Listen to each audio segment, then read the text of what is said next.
In 2013, Everett Public Schools became a kindergarten through high school STEM district.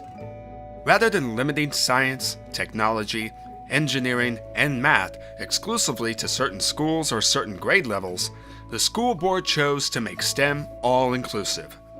Today, STEM skill building and experiences begin in elementary school with the Engineering is Elementary curriculum. So, what's next?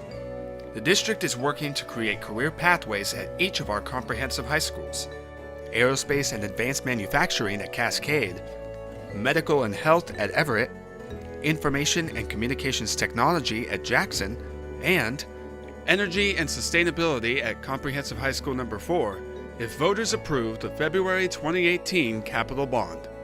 Today, business leaders in these industry sectors discussed why these pathways are so important.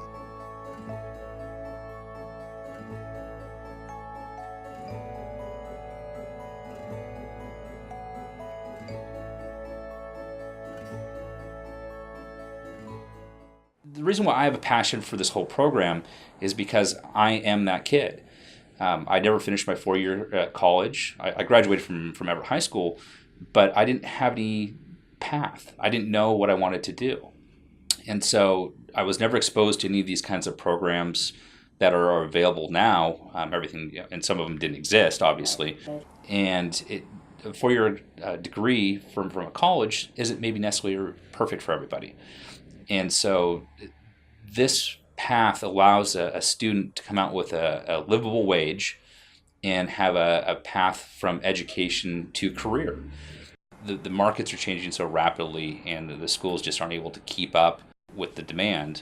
And I think this is a really good shot. It's something new that I don't know if any other districts have necessarily done it, but it shows real promise to be able to provide Snohomish County with a workforce going forward that will help the economic growth. You know, what's one of the important things about, these different pieces is that it's just the start. It's being able to get you to understand what you want to look for in your career.